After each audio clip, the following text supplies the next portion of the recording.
जय हिंद दोस्तों। हम अक्षय सर नारदगंज वाले और आप देख रहे हैं अक्षय मैथ क्लासेस। आज प्रकाश के परावर्तन का जो टॉपिक है या प्रकाश के परावर्तन जो चैप्टर है उसमें जो टॉपिक है वह है उत्तल दर्पण में प्रतिबिंब प्राप्त करना। जैसे हम लोग पिछले क्लास में देख चुके हैं कि अवतल दर्पण में जो प्रतिबिंब बनता है वो प्रतिबिंब प्राप्त करने की 6 स्थिति है या कहा जाए कि 6 कंडीशन है। आज उत्तल दर्पण देखेंगे जिसमें मात्र 2 ही कंडीशन है, तो हो सकता है वीडियो छोटा हो, कोई बात नहीं। इसी में हम अवतल दर्पण वाला जो बताए थे उसको शॉर्टकट तरीके से भी बता देंगे। फ़िलहाल तो फर्स्ट जो केस है इसमें कहा गया है कि जब वस्तु को अनंत पर रखा जाता है, टॉपिक पे आ जाता है, ठीक है। और दूसरे नंबर में जब वस्तु को अनंत और ध्रुव के बीच में। देखो यार, अगर क्लास अच्छा लगता है तो प्लीज़ लाइक कर दो और उससे भी ज़्यादा हो सके तो ज़रूरतमंद लोगों तक इसको शेयर कर दो। और जो नए हैं उनको तो खैर कहने की ज़रूरत ही नहीं। अगर आपको लगता है कि यह चैनल आपके लिए ज़रूरी है तो सब्सक्राइब ज़रूर कर लीजिएगा। जब वस्तु को अनंत पे रखा जाता है तो सपोज दैट मान लिया जाए कि इतना दूर बनाते हैं फिगर को इस तरह से उत्तल दर्पण, क्योंकि हम बताए हैं उत्तल दर्पण कैसा दर्पण होता है, वैसा दर्पण जिसका परावर्तक सतह उठा हुआ हो।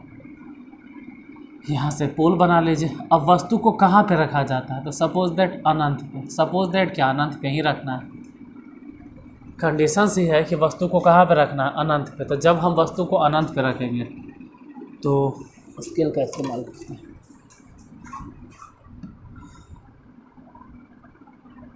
एक किरण प्रधान अक्ष के समानांतर जाएगी और हमको मालूम है कि प्रधान अक्ष के समानांतर जाने वाली प्रकाश की किरण रिफ्लेक्शन के बाद इधर भागेगी। लेकिन अगर इसको पीछे की तरफ बढ़ाया जाए तो ऐसा प्रतीत होता है कि परावर्तन के बाद वह किरण कहाँ से गुजर रही है, फोकस से।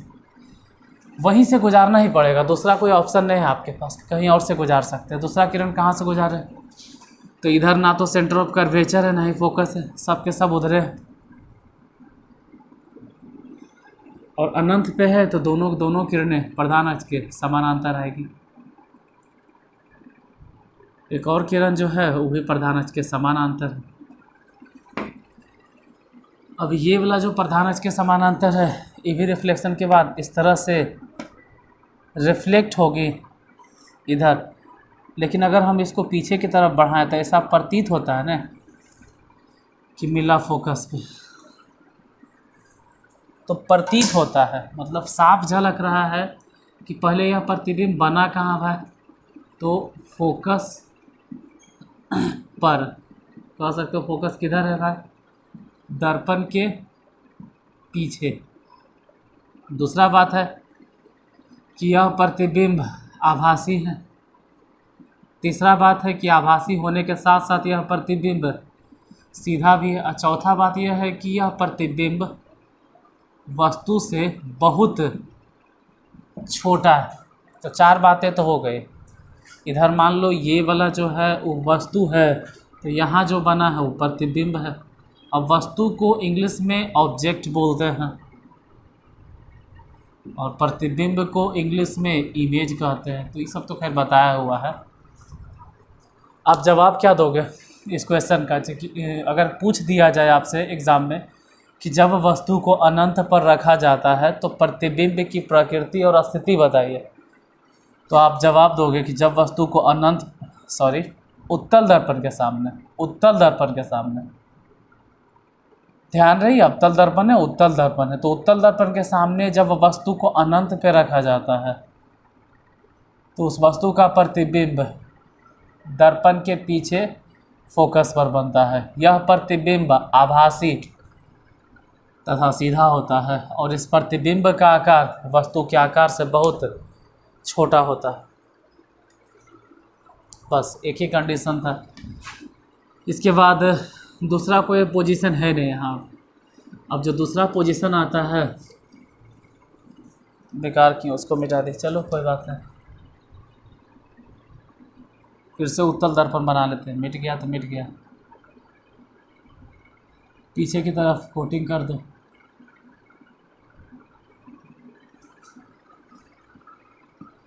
अब वस्तु को कहाँ रखेंगे, यहाँ तो हो गया ध्रुव, वहाँ तो ध्रुव चला गया और अनंत पे तो रख चुके हैं, तो अब अनंत और ध्रुव के बीच में कहीं पर भी रख दो ना, कहीं पर भी वस्तु को रख दीजिए, अनंत और ध्रुव के बीच में किसी भी जगह पर रख दो चलेगा।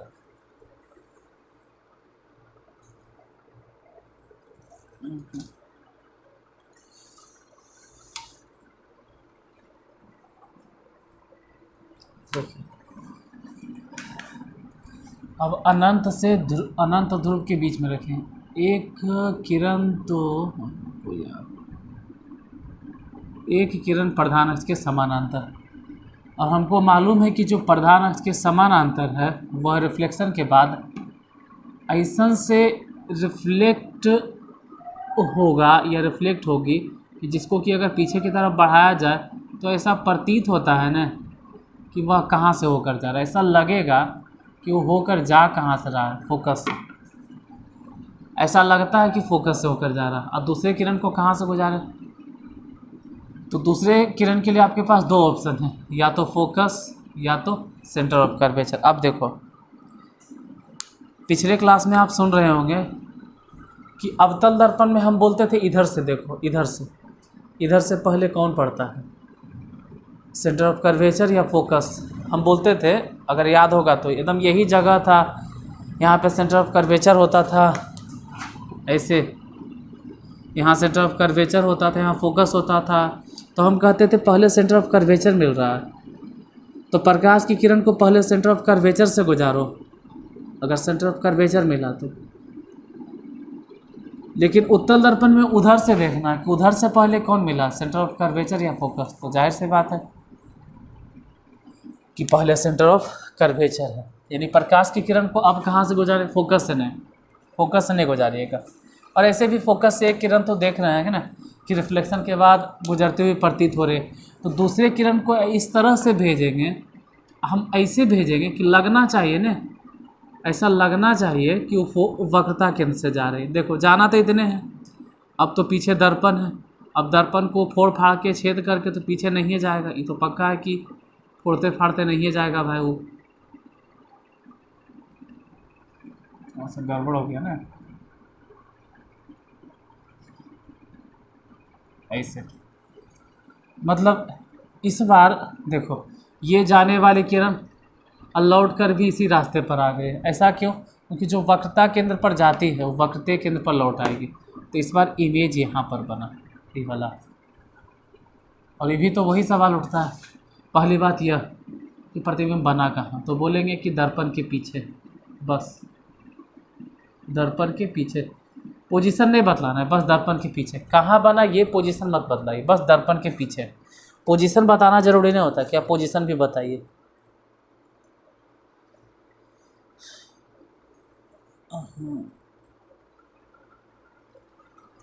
कहाँ गया, दर्पण के पीछे। दूसरा बात, यह प्रतिबिंब कैसा, जाहिर सी बात है आभासी है, क्योंकि आभासी कटान से बना है। और कैसा है, तीसरा बात उल्टा एक सीधा, तो आभासी है तो सीधा ही होगा। चौथा बात है कि इस प्रतिबिंब का आकार तो वस्तु के आकार से बहुत छोटा तो नहीं बोलेंगे, लेकिन छोटा बोलेंगे। और अगर लगे कि पोजीशन बतलाना ही है तो खुद देखकर बोलो ना कि प्रतिबिंब कहाँ बना है, तो ध्रुव और फोकस के बीच में। अगर कोई ज़बरदस्ती कहे तो बता देना कि दर्पण के पीछे ध्रुव और फोकस के बीच, ऐसे ये बतलाना जरूरी नहीं है कि कहाँ पर बन रही, पोजीशन आपको नहीं दिखाना। दर्पण के पीछे बोल दिए, कहानी फ्री, बस। तो ये काहे बताएं सर, क्योंकि हो सकता है कोई इसमें बाल के खाल निकाल दे। क्यों, अभी तो आप बोले सर कि जब अनंत पे रखते हैं तो प्रतिबिंब दर्पण के पीछे फोकस पे बनता है, ये बोलना ज़रूरी है। इसमें खाली दर्पण के पीछे बोल दोगे तो कहीं भी बन रहा है।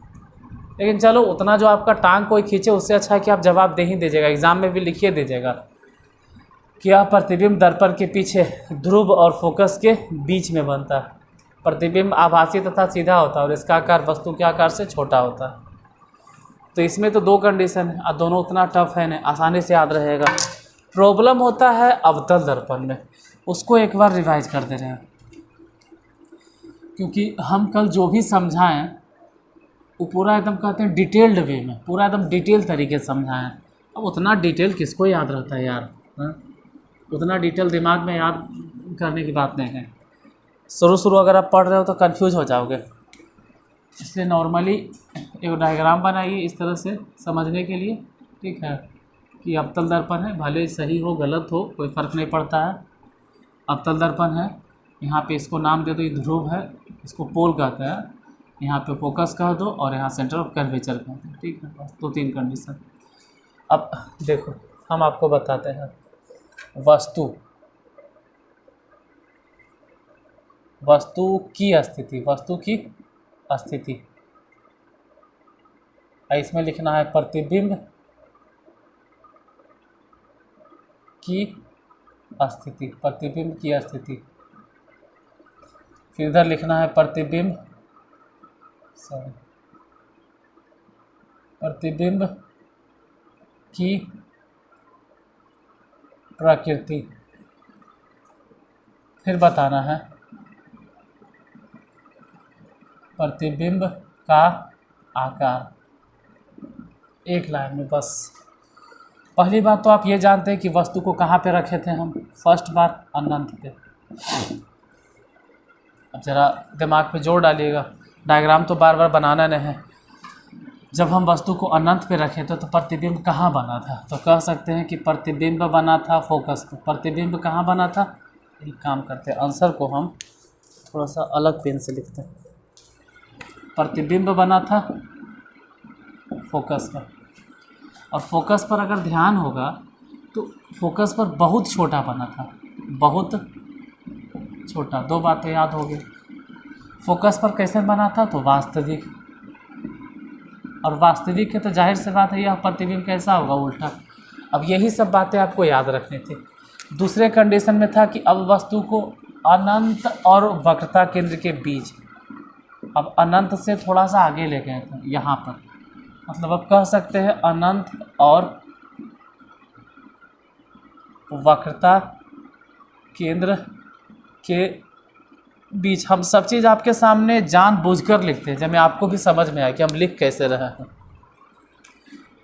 अब याद करो कि जब वस्तु अनंत और वक्रता केंद्र के बीच था तो प्रतिबिंब थोड़ा सा इधर खिसक गया था, थोड़ा सा, अगर ध्यान हो तो। जैसे जैसे वस्तु, देखो कहने का मतलब है कि अगर इधर से वस्तु आगे बढ़ रहा है, यहाँ से आ रहा है वस्तु आगे की तरफ, तो जैसे जैसे वस्तु उधर बढ़ेगा वैसे वैसे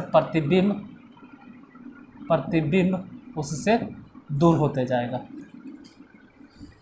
तो अब वस्तु थोड़ा सा आगे खिसक गया अनंत और वक्रता केंद्र के बीच में यहाँ पर, तो प्रतिबिंब थोड़ा सा आगे आ जाएगा। मतलब प्रतिबिंब अब कहाँ बनेगा, तो फोकस और वक्रता केंद्र के बीच। और देखो इस जगह पे प्रतिबिंब बहुत छोटा था, अब प्रतिबिंब थोड़ा सा बड़ा होगा, लेकिन अभी भी वस्तु से छोटे होगा, अभी भी वो वस्तु से छोटा ही होगा। हाँ, कंडीशन तो वही है कि वास्तविक और उल्टा प्रतिबिंब बनेगा।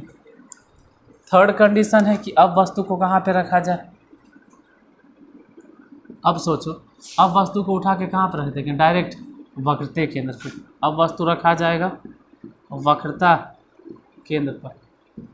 अब देखिए जैसे जैसे वस्तु दर्पण की तरफ बढ़ रहा है, ये अवतल दर्पण है, जैसे जैसे वस्तु दर्पण की तरफ बढ़ रहा है वैसे से प्रतिबिंब जो है दर्पण से दूर भाग रहा है। मतलब पहले प्रतिबिंब फोकस पे था, फोकस से यहाँ पर आया, मतलब फोकस और वक्रता केंद्र के बीच। अब प्रतिबिंब कहाँ आ जाएगा भाई, वक्रता केंद्र पर। तो प्रतिबिंब कहाँ बनेगा, वक्रता केंद्र पर। और यह प्रतिबिंब कैसा होगा, तो वस्तु का आकार और प्रतिबिंब का आकार, दोनों का आकार आपस में बराबर हो जाएगा। प्रतिबिंब तो अभी भी वास्तविक तथा उल्टा ही चलेगा अभी भी। अब चौथे कंडीशन में, 1 मिनट देख लिया जाए। चलो आपको दिखाई दे रहा होगा उतना काफ़ी है, नहीं दिखाई दे रहा है तो सुनकर भी आप लिख सकते हैं। अब वस्तु को तो वक्रता केंद्र से भी आगे लेके जाएंगे, मतलब अब कहेंगे कि वक्रता केंद्र और फोकस के बीच, वक्रता केंद्र और फोकस के बीच। तो प्रतिबिंब बतलाइए कहाँ बनेगा, तो प्रतिबिंब और आगे आ जाएगा, मतलब वक्रता केंद्र के बाद भी, यानी अब प्रतिबिंब को हम कहेंगे कि वक्रता केंद्र और अनंत के बीच। और प्रतिबिंब बहुत छोटा, फिर छोटा, फिर वस्तु के बराबर। अब प्रतिबिंब बड़ा हो जाएगा, प्रतिबिंब का आकार बड़ा कहाँ बनेगा तो बता दिए। अब प्रतिबिंब अभी भी वास्तविक तथा उल्टा, हम कल भी बताए थे कि प्रतिबिंब हमेशा वास्तविक और उल्टा बनता है अवतल दर्पण में, सिर्फ एक कंडीशन छोड़ के, वो भी बताएंगे कौन से कंडीशन। पचमा, अब वस्तु को कहाँ पे रखें, अब वस्तु और आगे लेके जाओ, मतलब वक्रता केंद्र और फोकस के बीच तो है ही, अब उससे भी आगे कहाँ जाएगा, फोकस पे, फोकस पर जब वस्तु को फोकस पे रखा जाएगा तो प्रतिबिंब और दूर भागेगा, प्रतिबिंब और दूर, मतलब अभी तो वक्रता केंद्र और अनंत के बीच, अब तो अनंत पे बोलेंगे। अब प्रतिबिंब कहाँ पर बनेगा, अनंत पर, और प्रतिबिंब अब बड़ा नहीं बोलेंगे, बहुत बड़ा। और वही बात हमेशा की तरह, यह प्रतिबिंब वास्तविक तथा उल्टा होगा। ये पांचों कंडीशन हो गया वास्तविक वाला। एक कंडीशन आभासी वाला, एक कंडीशन, छठा नंबर। अब वस्तु को कहाँ पे रखेंगे, तो अब वस्तु को फोकस से भी पहले, मतलब अब कहा जाएगा कि फोकस और ध्रुव के बीच में, वस्तु को फोकस और ध्रुव के बीच में रखने थे। तो अब तो इधर अनंत भी ख़त्म, अबरी की अनंत से भी आगे लेके जाएंगे, कहानी ख़त्म। यानी अब वस्तु का प्रतिबिंब वास्तविक नहीं होगा, अभी बनेगा दर्पण के पीछे, दर्पण के पीछे, और दर्पण के पीछे बनेगा तो यह वास्तविक प्रतिबिंब नहीं होगा, आभासी प्रतिबिंब तथा सीधा, और इसका आकार वस्तु के आकार से बड़ा होगा। मतलब इसमें बस एक ही पॉइंट है जो थोड़ा सा दिमाग को हिट करता है, ये वाला, बाकी तो वास्तविक उल्टा, वास्तविक उल्टा, वास्तविक उल्टा, वास्तविक उल्टा, वास्तविक उल्टा। एक कंडीशन ऐसा होता है जहाँ पर आभासी और सीधा बनता है।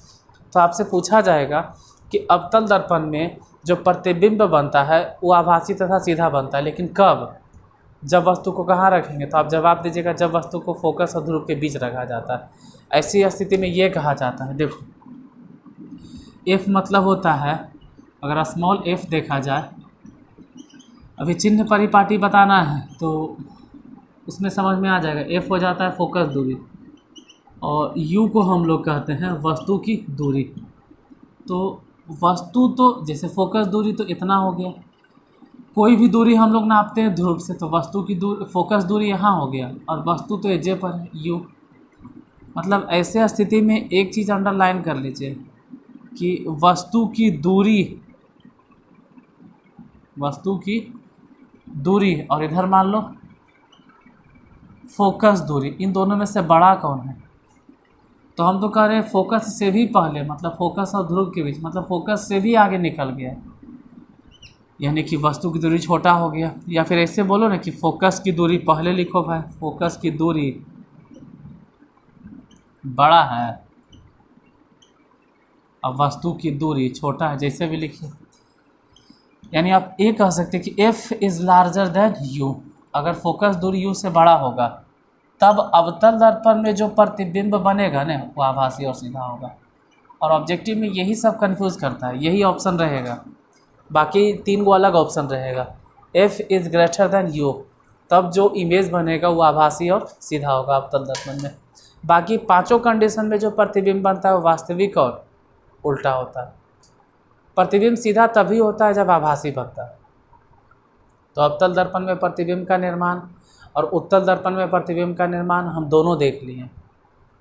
अब इसके बाद नेक्स्ट टॉपिक हम क्या बताएंगे वो अगर आपको जानना है तो पहले चैनल को सब्सक्राइब जरूर कर लीजिएगा, ठीक है। और जो सब्सक्राइब कैले हैं उनके लिए कल मिलते हैं हम 7:30 बजे। आज इतना देर तक क्लास को देखे इसके लिए बहुत बहुत धन्यवाद। कल मिलेंगे नेक्स्ट एपिसोड में।